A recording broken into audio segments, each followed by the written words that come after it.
where mental health meets real life. I'm your host, Samantha Ariza, a licensed therapist, former educator, and a semi-normal human being, but really your go-to person for relatable conversations about healing, growth, and overall emotional wellness. Around here, we believe that mental health doesn't have to be stiff or scary. We keep it human, practical, and hey, let's have a little bit fun while we're at it, right? Because life is messy, and we're all just trying to figure it out. Each week, you'll get honest insights, science-backed tools, and stories that remind you you're not alone in this. Whether you're on your own healing journey, supporting someone else, there's something here for you. So take a breath, grab a cup of coffee, just get a little comfy, and let's dive in.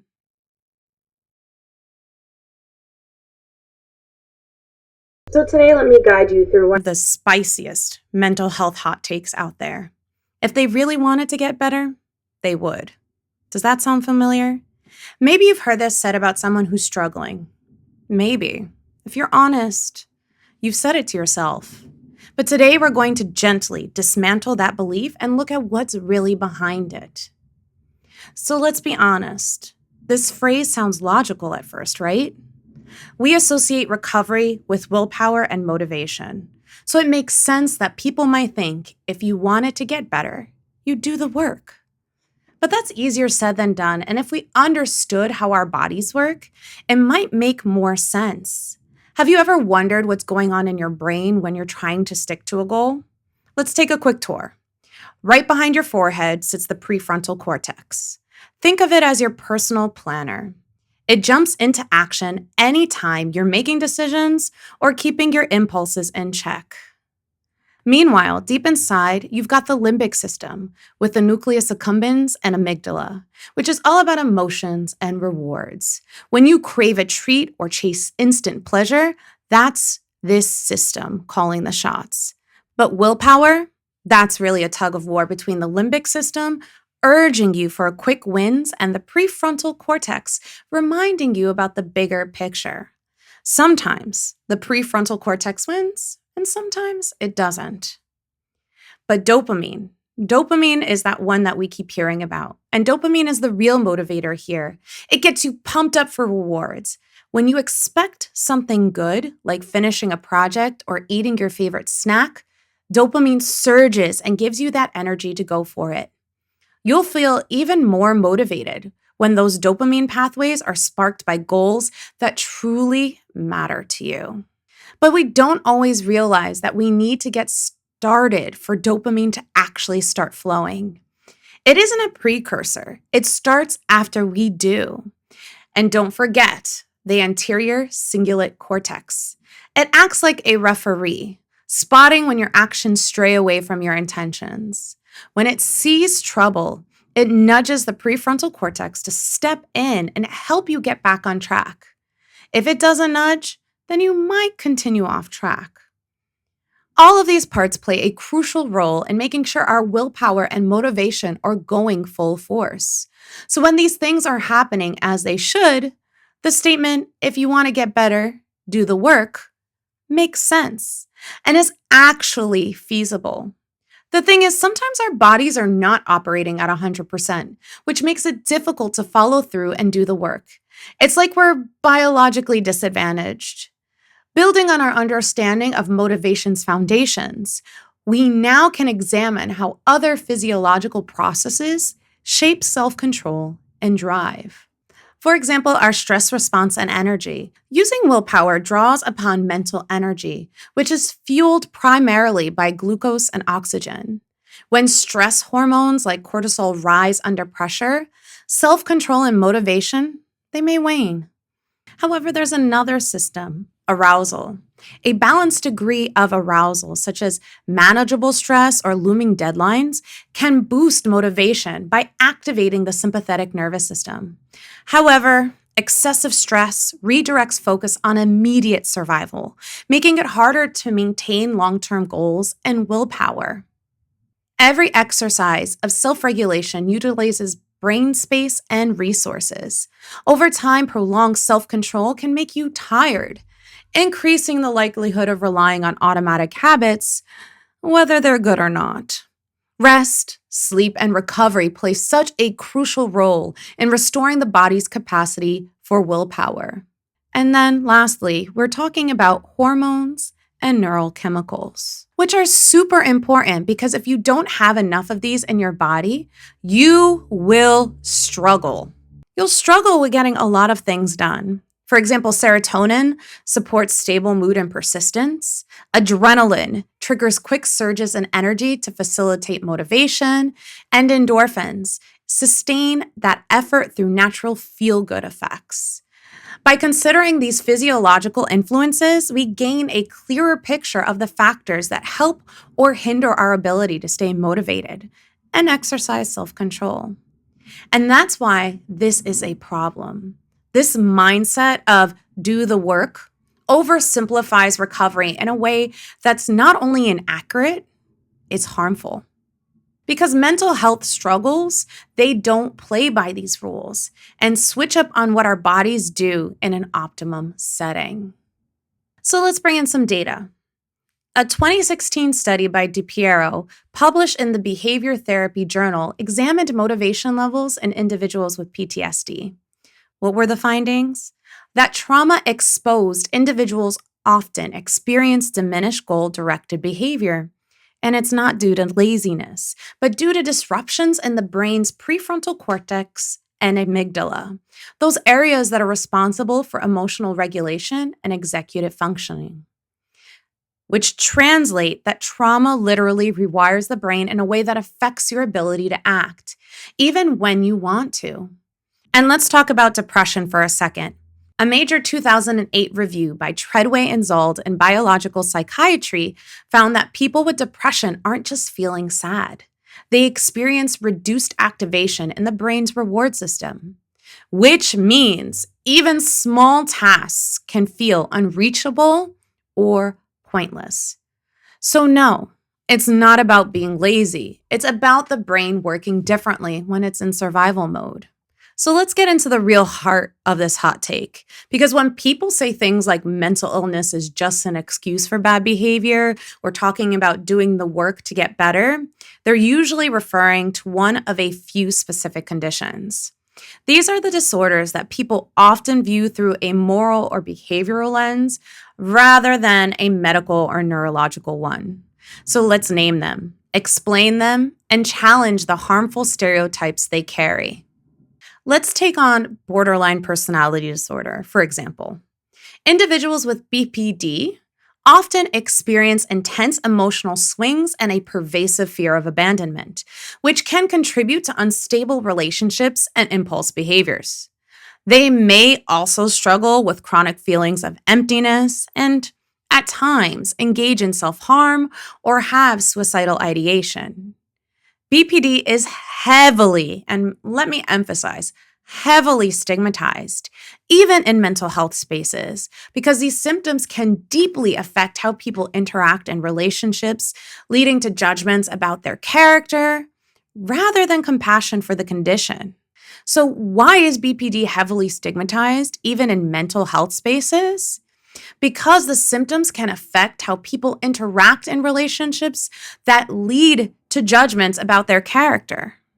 A study by Keeley in 2020, published in Frontiers in Psychology, found that people with BPD face intense social rejection, including from clinicians, due to perceptions that they are manipulative or attention-seeking. But these labels ignore the core issues. People with BPD feel emotions more intensely and longer than others. Their nervous systems are in survival mode 24/7. Neurological studies show reduced activity in that prefrontal cortex, again, which helps regulate impulses, and we see more increased activity in the amygdala, which triggers that threat response, meaning emotional regulation is really an uphill battle. Keeley mentions, and I quote, "Clinicians may hold negative attitudes that reflect common stereotypes of BPD patients as difficult or less deserving of care. The stigma can keep people from getting the very treatment that helps. For example, dialectical behavioral therapy or DBT, which has had strong evidence for BPD recovery. And let's not forget ADHD. People with ADHD often contend with a variety of daily challenges, including trouble focusing or following through on tasks, forgetfulness, and disorganization. These struggles can lead to impulsive behavior and difficulties with emotional regulation, making it tough to manage feelings or reactions in that moment.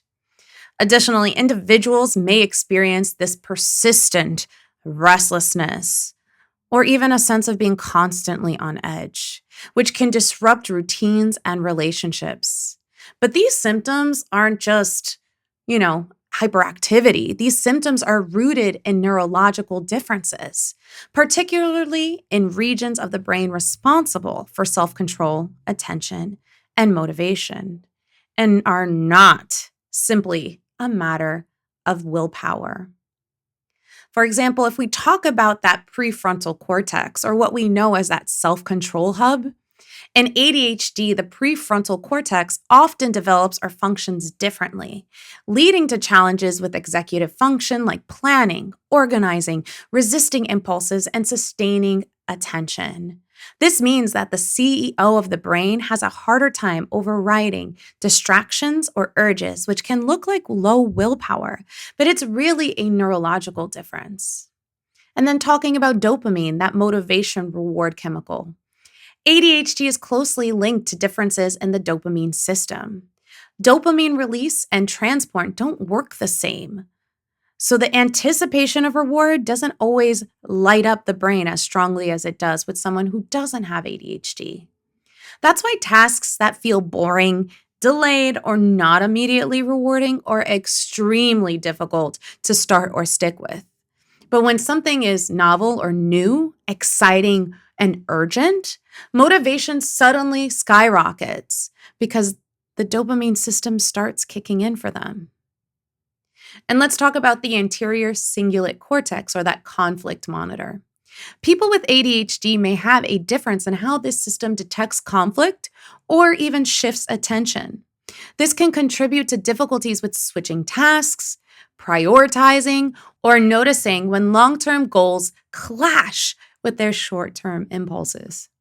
And now let's take it to the body, because the body is even different in how they respond to things. For example, their stress response. People with ADHD often experience a more sensitive or dysregulated stress response. Too much cortisol or adrenaline can overwhelm the system, making it harder to focus or follow through. This can show up as emotional reactivity or even burnout. Which brings us to energy and fatigue in the ADHD brain. Since ADHD brains are working harder to regulate attention and impulse control, they can burn through that mental energy more quickly. This contributes to decision fatigue, where willpower will feel depleted sooner in the day. And that means nervous system regulation will be affected. ADHD is linked with difficulties regulating that arousal state, sometimes feeling understimulated, which leads to more restlessness, fidgeting, or stimulation seeking, and sometimes being overstimulated, meaning they feel overwhelmed. This dysregulation can make it harder to access consistent motivation and self-control. And now back to that whole hormone neurochemistry thing, because that is super important, which we've already mentioned, the idea of dopamine. The differences in dopamine and norepinephrine signal differently in those with ADHD, because people with ADHD may have trouble sustaining that attention and motivation for long-term goals. That's why medication like stimulants work by boosting those neurochemicals in the brain, helping align the body and brain systems for focus and motivation. So when we connect ADHD to willpower and motivation, we see these things. The brain's executive functions struggle to override impulses. The dopamine system doesn't fire as strongly. We see the body's stress and energy systems deplete more quickly, which has an overall effect on this idea of motivation and willpower. Because imagine trying to function in a world that equates productivity with worth, and your brain is wired in a way that constantly interrupts that focus. We see in a 2012 study by Mueller in the Journal of Attention Disorders found that adults with ADHD often internalize that stigma, seeing themselves as lazy, irresponsible, or even incompetent, even though these behaviors are symptoms and not flaws. Mueller quotes that many adults with ADHD report profound feelings of shame, inadequacy, and a belief that their symptoms reflect moral failings rather than a neurological difference. But we know that ADHD isn't just about getting distracted. It's about executive dysfunction. Your brain struggles to manage those times, organizing that information and regulating effort, which leads to missed deadlines, impulsivity, and emotional burnout, all of which are easily misinterpreted as bad behavior by normal society, which is why we don't like normal society, or even the word normal. Who is normal? But let's shift into another one.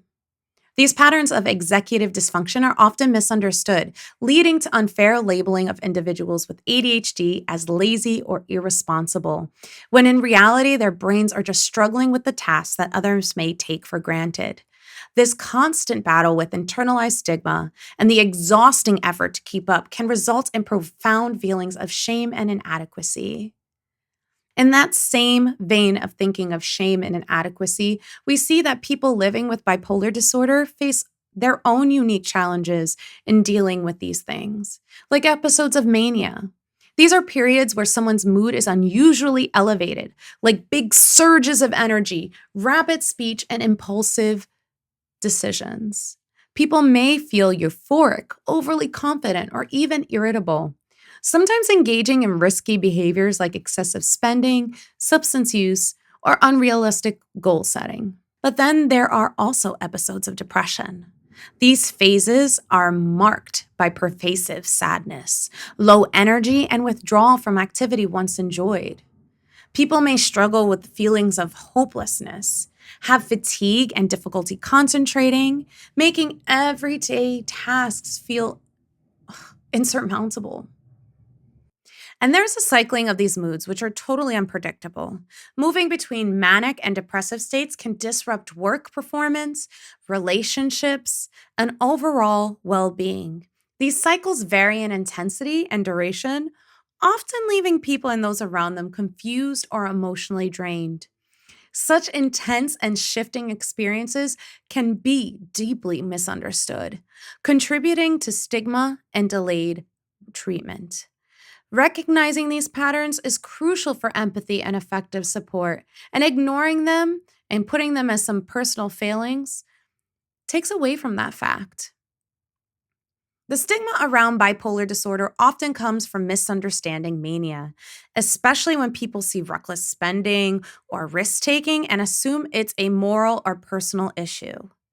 But research, like findings from the Systematic Treatment Enhancement Program for Bipolar Disorder, has shown that bipolar disorder involves dysregulation of multiple systems, including dopamine, which we know is important for motivation and reward, circadian rhythm, which is important for sleep, and frontal limbic pathways that regulate emotion and behavior.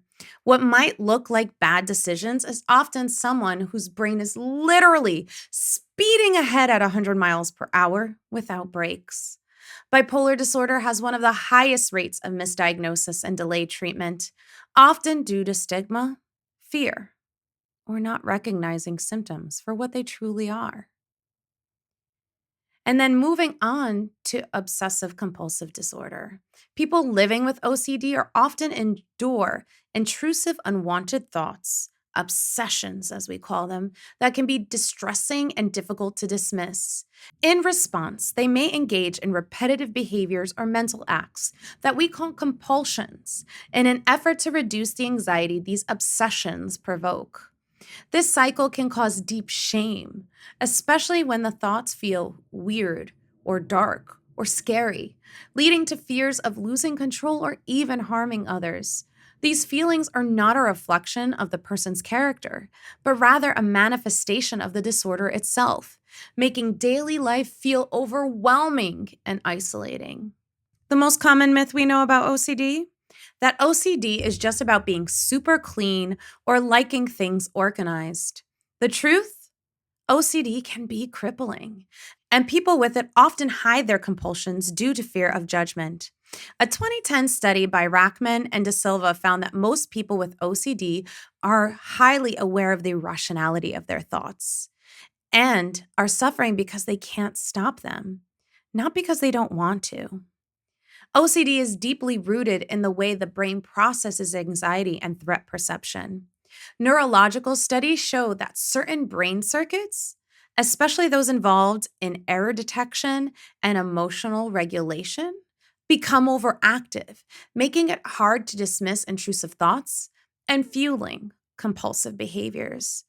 Importantly, these symptoms are not a sign of laziness or lack of motivation. People with OCD often exert tremendous effort to manage their thoughts and actions, but the underlying brain processes make it extremely challenging to break the cycle.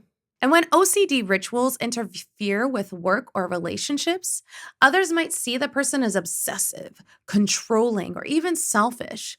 But those rituals are survival strategies that help them temporarily feel safe in a world that feels unpredictable and threatening.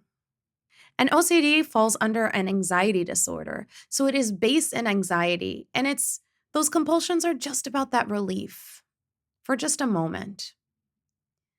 But another way that the brain and the way our body works in trying to find relief may be in substance use.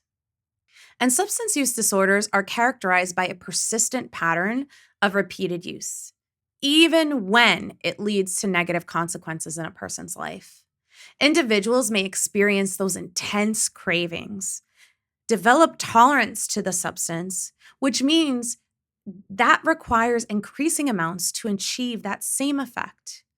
They may suffer from withdrawal symptoms when not using the substance as well.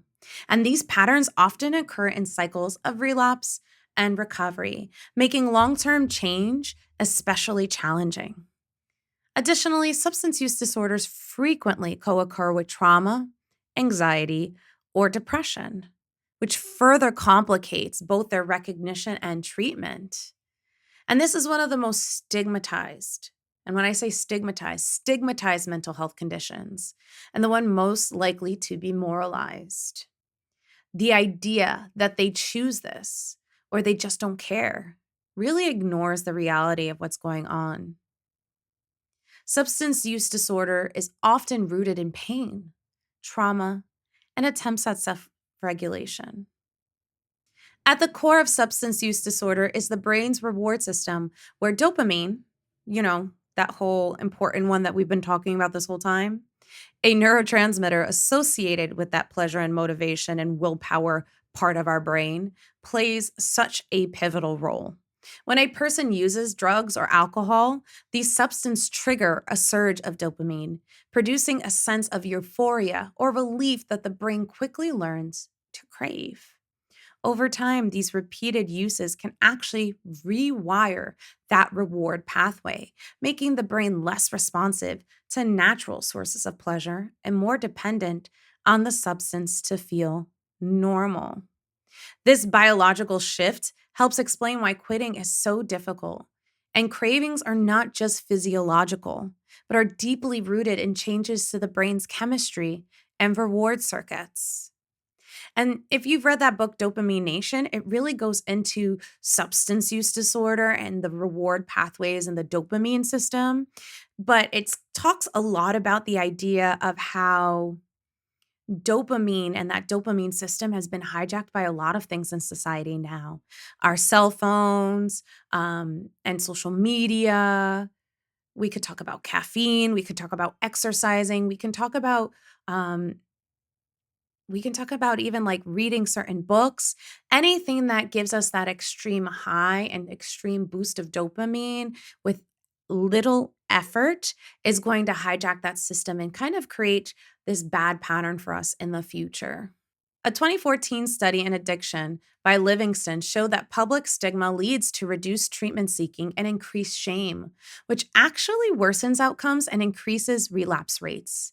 Livingston quotes, "The perception that addiction is a moral failure rather than a health condition undermines efforts to treat it as a public health priority.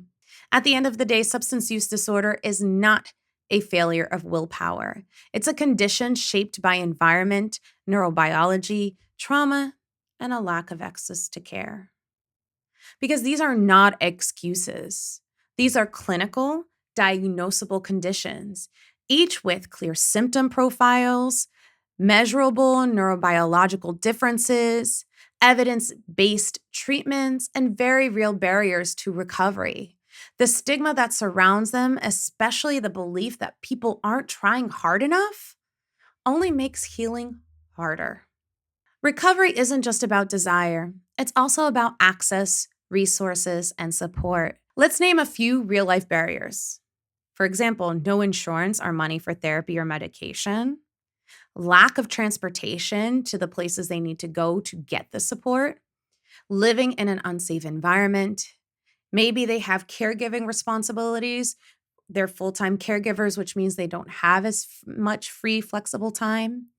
Internalized shame or cultural stigma. Being too depressed to make a phone call, let alone attend a 12-session CBT workshop.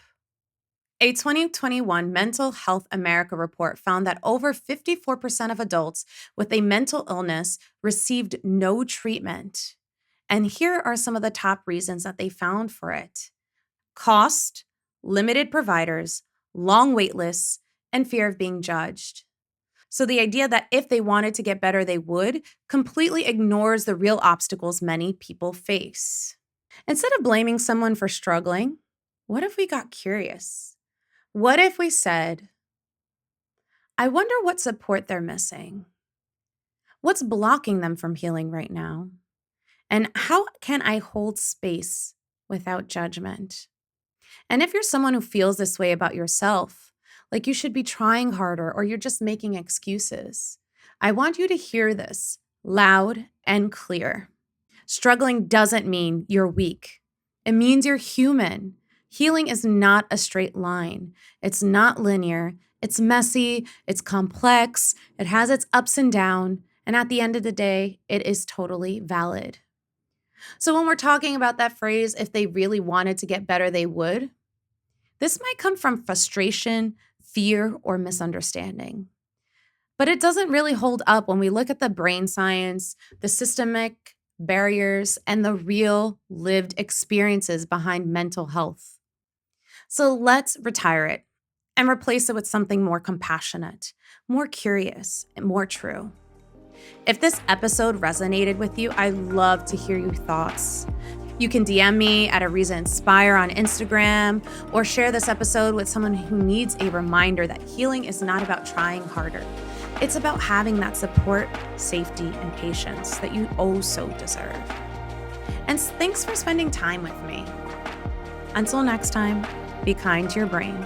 You're doing better than you think.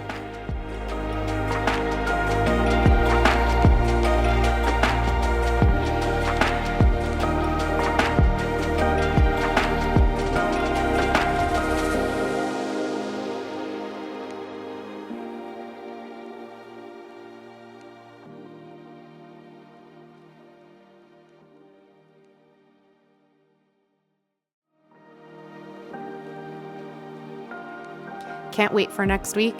Here's a sneak peek of the next episode on the Ariza Inspire Podcast. We're in an interesting cultural moment if you think about it. You can scroll through your For You page and in 30 seconds be told you have ADHD because you interrupt people, BPD because your breakup wrecked you, autism because you hate that eye contact, and depression because you like dark music and stay in bed for way too long.